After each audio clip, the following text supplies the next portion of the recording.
Alright guys, this is my recording for week 1 on footbagger.com, and in the previous video I just kind of went through the ideation and locating a hobby, getting the website set up on Cloudways, and building a site.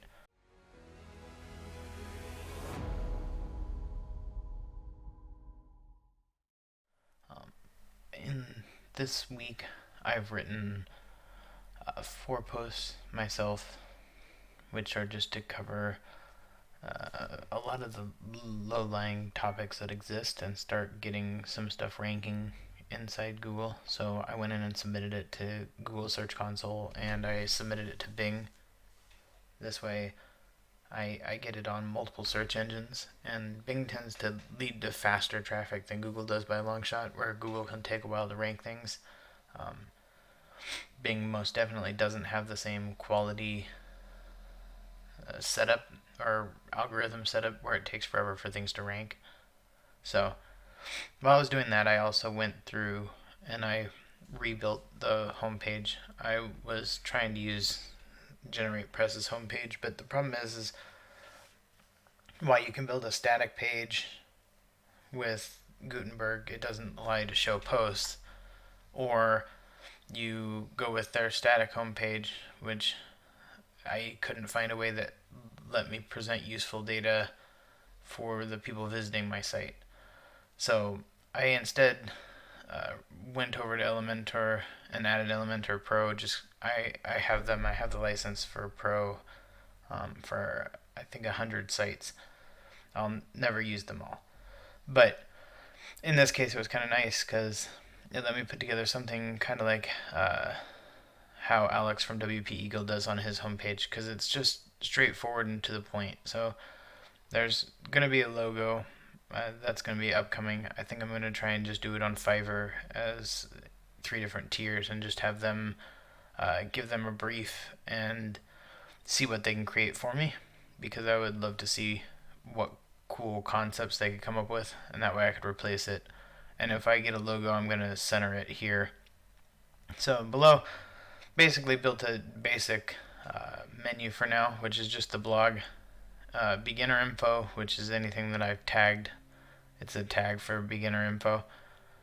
And then from this point, contact and about, just some basic pages to be in place, because if I decide to run Google AdSense on here, which I think will be the next step to building the site and just having you guys see how you get there, I just want to get a few more posts up to have the site be a little bit more richer when I apply, because that way they won't just deny me outright. But I did basically, there's an intro section itself, which is just about learning to play, and beginners information guides get them straight into playing. Then I've got a section for the latest posts, so this is just the 6th most recent posts, and as you'll see there's only 4 because that's how many I've written at this point. I'm not outsourcing anything to this point. I don't think I will out of the first 25, 26 that I've planned. And then this is just to take you to the blog. So again, frequently trying to just push them to click in to go deeper.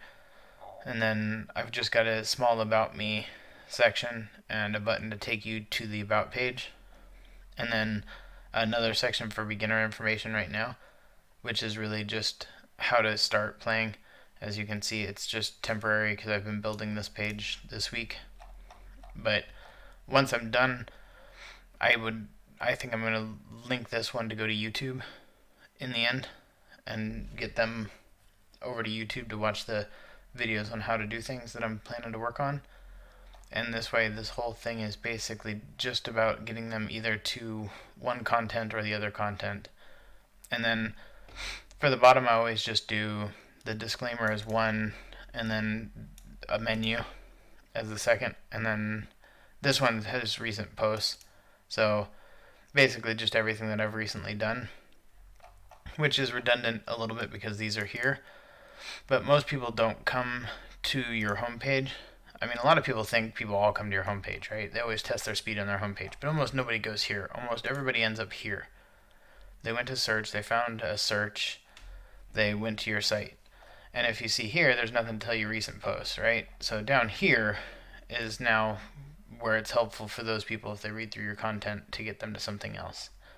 I may end up adding it over here to the sidebar, but it's still not to that point yet. But I do want to fill in the sidebar a little bit more and kind of flesh in some more of the site sections. And then to that point, we'll resume 1 second once I get up the spreadsheet so you guys can just see idea-wise and what I've put together. So this is that spreadsheet that I'd started with, which is just really how I try to keep track of everything. And if you'll see, it says response posts completed for a total of 4,300 words, and the average 1,082 words per post. Some of them just can't be longer. There's just nothing unless I was to fully fill it with, crap content. So my evaluation section has gotten longer. When I find duplicates, I tend to see how to choose a footbag and how to choose a hacky sack are the same thing. So I just move them into the notes field so that I can make sure that I cover both terms within what I write.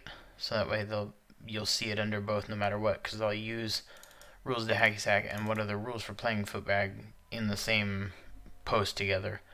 That way I know that both keywords exist inside the content. Whether they rank right away for it or not, I don't care, but I would like it to make sure that I use the words that make sure these two show up, because they are both autocompletes. But you'll go through and see as I go through these, I try to tag what I think they might be best as. This is maybe an info product of cards, like playing cards, right?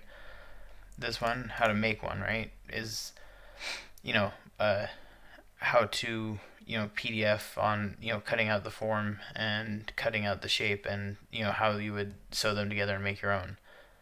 Custom hacky sack, right? This is maybe a link over to Etsy products that are highly customized, or where you can actually request specifics of how to get one made that fits your specifications. But more of this is just so that I have an idea of what I think works, right? Like how to kick a hacky sack to me isn't a text document. That's not a post. You can't really explain how to kick a hacky sack. That is a YouTube video, really. 100%. If you don't do that as a YouTube video, I'm certainly believing you're going to fail. Yeah, so we can look real quick, right? Okay, so they've got an image one, but you'll notice the next set is all videos. This is how to hacky sack the 9 best games. None of these are even about kicking. So basically, this couple of images, you could probably go steal this from WikiHow, but I'm not interested. I would rather get the video at the top then and have it link over to the blog or to a product or something. But when I find ones, does this help with then everything with forums, right? So I know that my competition is low. And then when I go look at what's there for other people in the top 10, I try and make a judgment as to what I think I'm going to have to write to be number 1. And sometimes you will go past this by default just by writing because there's so much in the topic. Sometimes you're a little bit less, but that's where I believe my goal is for me to take number 1 if I do everything I can right. And then I always try to keep, if there's a Wikipedia to a specific topic, I like to keep it just in my summary so I remember to go look, because it's an easy link that you can put on your content just for credibility's sake. It's not that for ranking, but just credibility to say, I do know what I'm talking about, and what I have here is legit, and if you want to back it up, you can go back and look at these sites. So I try to keep some of those separate for myself. As to that, I don't think there's enough content here specifically. I'm fairly certain that it will top out around 30 posts unless I just start to make up my own content just based on looking at everybody else's sites that have built websites and trying to find stuff on Reddit in a fairly tight circle. So there's really no 100% site. If you make a thing with best type of hacky sacks, right, which I have in the list, they're still $8 items. So if I'm lucky and they go under sports at 3%, I make 80 cents, maybe. That would be 10% really. But you get what I'm saying. This isn't going to be a moneymaker from this. So in the end, I would really suggest people don't try and clone this one because it's not going to make you anything. But if you can't come up with your own ideas, really honestly, you need to go look at that hobbies list. There's a lot more hobbies here that will pay you so much more money. That's not even funny. Take your time, go look through here, find something that matches with your enjoyment factor and what you can write about. Because cycling, you can have mountain biking, you can have BMX, you can have 10 speeds writing. Like infinitesimally more silos could be built specifically for them, because the content lends you to having very specific silos. So like in this part, you would be, this would be like your, 9 exceptional BMX bikes, right? And then you'd have all your stuff about, what is a BMX bike, right? All of these would be underneath here. All of these linking to this post for you, basically to help power that one to be bigger, because it's going to need links to rank. The competition on those is going to be exceptional. So you're going to have to self-build your own links from internal, and you're trying to get all the traffic you can from Google to here and then pass it to here and keep that moving to always power up your main topic. So you can think of pillars in other ways, but this is the easiest way from an affiliate marketer, from an affiliate trying to make money from someplace like Amazon, where there's going to be 100,000 sites on BMX bikes, and they're all going to have their own top 10 bikes. And you could go top 12 so you can try and add some more words on them, but they're going to continue to take the spots away because many of them are going to go get links anyway. But this way you can internally bulk up your own stuff, and this allows you to write an infinite amount of BMX stuff, and the end goal of every single one of them is to link back to your pillar for that.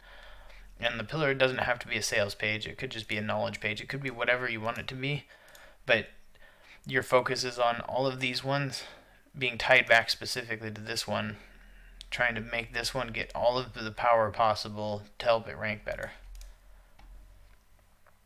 And then outside of this, this tab I just added onto this one. I need to go put it on the one that I shared out, I think. But this is just for me to keep track of things that I would like to turn into information products, whether I make it myself or I outsource it to somebody else to create.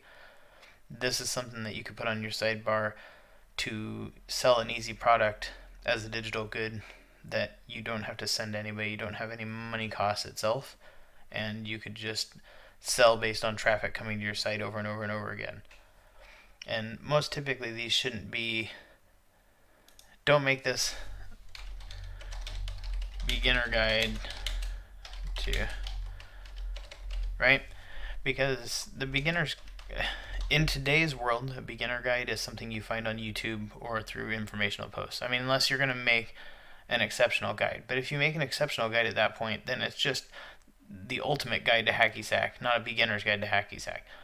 Remove beginner from your terminology. It doesn't exist anymore within what you're trying to make as an information product. Hit list, again, is more specifically just everything I want to go make. So I have 10 shorter posts, 10 longer posts, and then at this point really 5 very long posts, and more because these ones are going to be beneficial to my Amazon, and they aren't really overly competitive by default. Like I said, the niche is so small that there's just not a lot of search overall volume. So if this site wins and I take first position in everything, I would still be amazed to get 20,000 views in a month, unless the sport of this makes a big comeback. So it could happen. It has before. It came around in the 80s and it came around in 2000. So maybe 2020 is the year. It's the year for everything else. And then competition, this tab gives me a chance to look and see what's there.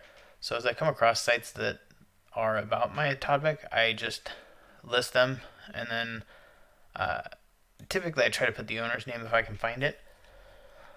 And then whether they have ads, right? Because this is a good sign. I mean, if most of these had Mediavine, then I would know that, I mean, obviously people are easily making it to 25,000 sessions. And I mean, in this case, 50,000 sessions nowadays. So you can use this to kind of gauge what you expect of traffic. The fact that none have any ads, I mean, they don't even have Google AdSense, it's not super interesting necessarily in the overall traffic range. So this is just how you can build a site and get it up and running. I'm not anticipating the world out of this site. I'm just really hoping to show you guys that, a real person with hosting and some elbow grease and will to write can, write and fill a site full of content in, I mean, typically at most, if you're a really slow writer, probably 3 months to get to those, first 30-ish posts. 2 months would probably be better, but I mean, your time is your time, and especially when you have, another job, and this is like the third thing on your to-do list. You put in the time you can. I fully get it. None of it means you'll fail. It just means it'll take longer. And then Affiliate Manager is really just a place where if you find affiliate programs, write down what the website is, what the percent is, and what the cookie length is, so you can remember. Because I mean, not most aren't Amazon, so the most aren't 24 hours. So, if I know that you clicked to my thing and I got 45 days, anything in the next 45 days, then, I can make a lot of money a month and a half from now from a click today. So it is good to know. It's not going to help you necessarily, but it's going to let you understand a hierarchy of what you want to provide. But you can see if you start to make a lot of money from any one specifically, you can go, well, what can I change over to that affiliate, because obviously it works for me. Not always going to be Amazon, just up front. And then YouTube, this is just where I try and give myself some ideas. I've got all the tricks that I've found online, and I just dropped into a huge list so that, I mean, really I can make videos forever, because I mean, now you're looking at, 500, nearly 600 tricks, right? So if I was just to make a how to do just one trick, right, not even into the videos of how to string them together and make more, you can basically you can build your own idea library of what you want. And I would suggest everybody does that anyway. And then as you go, you'll start to see what works with your viewers and where you want to go in direction. But I hope that helps explain that search analysis form itself. I'm not going to go over posts. I mean, you guys can go to the website if you want to go read or look at the posts themselves. It's pretty straightforward at this point. If you guys want to see how to build like the Elementor page for the homepage, I can make a video about it, but it's fairly boring because it's not really that many. I mean, it's 4 sections total, and I mean, the first section is just a 50-50 divider. The second section is just a blog roll. Third section is just one section with a container for the About Us, and then the next one is a container with 2 columns for the beginner guides. So it's not overtly complex at all, but I don't think your website should be overly gimmicky. I like it being clean and straightforward as to what you're trying to attempt, which is the goal of this website is to make you an income either through affiliate sales or through advertising or through an info product. It's to get the person in, have them make a decision, and then leave. Transactional, for the most part. Be back in just a second, back on the site again. And then, as you see here, I always set up my post titles beforehand, so I have the list of the 10 short ones that I wanted to create, and then what I've published, and then what's left in drafts, and then I'll move on to the next section. This way I keep myself organized, otherwise I tend to get sidetracked. Not everybody needs to do it this way. It won't work very well for some people to do it this way. It just helps me keep myself organized. Outside of that, I do need to spend some time building some categories, because right now I really just have beginner info and I just dumped everything into it, and then I figured I would move from there forward. But I don't see myself doing very many review posts on hacky sacks. Oh, this is a $8 hacky sack versus this $10 hacky sack. Just feels like it's negligible in difference. I might as well just list the top one and just say buy it. But it's something I'm trying to figure out based on what's around.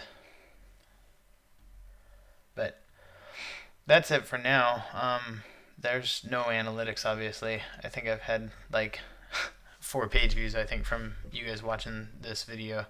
I'll jump over there for a second just so you can kind of see, but there's nothing much. It's too early. Alright guys, so inside Search Console you'll see I've had 8 impressions and 2 total clicks, so I have a click-through rate of 25%. It's fairly impressive. I mean, not really, because it's just about footbagger. So whether that's supposed to be for my site or somebody searching up some slang word, I couldn't tell you.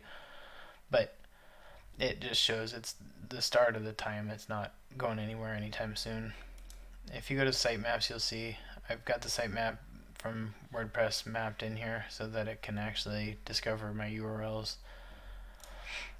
This won't fill in for a long time until you get enough page views, so there's not much inside here that's of real value at this point. As you can see from analytics, it's pretty low. I mean, you're looking at the start and my recording history. This is just me. And then I released the video, so this is everybody from the video, I believe, between these two, which you can bear out by looking down here, because you're going to see it's almost all direct, and then there's organic, and that organic's going to be that footbagger from that Search Console we were just looking at. But you can then see here that that's what's being hit by people right now, and that 87% of the traffic is desktop oriented and 12.5% is mobile related, so mostly desktop on the website at this point. But that's pretty much all there is for today and for this update, and I can't wait to see. I think the next video may be on doing the logo and just getting somebody from Fiverr to do it, and then we can weigh some people against each other, and then we'll just go with one of the 3 to become the website logo. Hopefully that'll be interesting and not a total letdown. Fiverr's a hit or miss area. Please like and subscribe if you like this, and every week we're going to be updating as we go through. Depending on how busy these are, if it's not very busy, it may switch to monthly as we go. But I think weekly for the first 3 months of getting these first ones up will show people sometimes how challenging it is to actually get through the first 30 posts when you're trying to do it all yourself, as opposed to just outsourcing to other people. I hope to hear from you below. Any comments I would love to hear. And like and subscribe, and I will make more videos, and hopefully this will help everybody in building a site realize that they can do it. And if it's a side hustle from your work, then be relaxed on your timeline. It doesn't have to succeed in a month or 2 months or 3 months. It can take 2 years. Don't pressure yourself and that you somehow have to replace your income immediately, because the web isn't immediate. Don't take things immediate. You'll burn yourself out and quit. I hope to talk to you all soon, and I hope to provide some cool feedback in this next one with logos. Talk to you guys later. This is Josh from ProBloggerIncome.com signing out.